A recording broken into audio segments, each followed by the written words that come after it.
Washing machine নাই তাই বলে কি কাপড় ধোয়া যাবে না? এইভাবে সাইকেলের প্যাডেল ঘুরিয়েও কাপড় ওয়াশ করা যায়।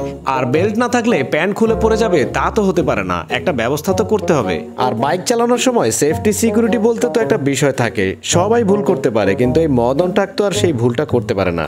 দর্শক, আজকে আপনাদেরকে দেখাবো এই মদন টাকের বুদ্ধির খেলা। সকাল থেকে রাত পর্যন্ত সে যে সমস্ত বুদ্ধিগুলো করে, এই ভিডিওগুলো দেখলে আপনারাও দৈনন্দিন জীবনে অনেক কিছু শিখতে পারবেন। এই দেখেন, মোটা কাপড় কিংবা তেরপাল কিভাবে সহজভাবে বাঁধতে হয় সেটা এই মদন টাকের কাছ থেকে শিখে রাখুন।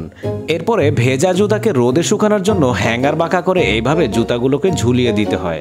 ধানের জমিতে পশু পাখির আক্রমণ ঠেকাতে দেখেন মদন টাক কত সুন্দর একটা ব্যবস্থা করলো। মদন টাকের মাথায় এত বুদ্ধি থাকতে সে খাবে হাত দিয়ে ডিম ছিলে? এটা তো হতে পারে না। সিদ্ধ ডিম ছেলার জন্য দেখেন কত সুন্দর একটা টেকনিক বের করলো।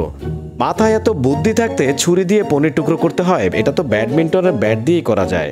আর দেখেন, কোদাল এবং বেলচা একই সাথে দুই কাজ যদি একটা দিয়ে করা যায় তাহলে তার মন্দ হয় না। আর গাছে পানি দেওয়ার জন্য যদি এইভাবে ঝর্ণার মতো সিস্টেম করা যায় তাহলে তো ভালোই হয়। আর যদি পানির কল না থাকে তাহলে বোতল ফুটো করে এইভাবেও কিন্তু চাইলে গাছে পানি দিতে পারেন। মোজা, আন্ডারওয়্যার, সেন্টু গেঞ্জি এগুলো ধোয়ার জন্য শুধু শুধু ওয়াশিং মেশিনের কি দরকার? একটা 5 লিটারের বোতল হলেই তো হয়। আর কমলা ছোট বড় সাইজ আলাদা করা এটা তো কঠিন কোনো কাজ না। কিন্তু সমস্যা হলো মাঝে মধ্যে মাথায় বুদ্ধিটা একটু বেশি কাজ করে, তাই যেখানে সেখানে মাথা ঢুকিয়ে কট খেতে হয়। এমন কট খাওয়ার পরে যখন মাথাটা গরম হয়ে যায় তখন গাছের সাথে পলিথিনে পানি নিয়ে এইভাবে মাথা ধুইতে হয়। আর হেয়ার ড্রায়ার দিয়ে কিভাবে ময়লা পরিষ্কার করা যায় সেটাও এই মদন টাকের কাছ থেকে চাইলে শিখে রাখতে পারেন। শুধুমাত্র ঘরের কাজেই না, কৃষি খাতেও মদন টাকের রয়েছে অতুলনীয় সব আবিষ্কার। গাছের শিকড়ের সাথে কাপড় বেঁধে বোতলের ভিতরে গাছ লাগানো, শূন্যের উপরে থেকেও গাছটা বেঁচে থাকবে।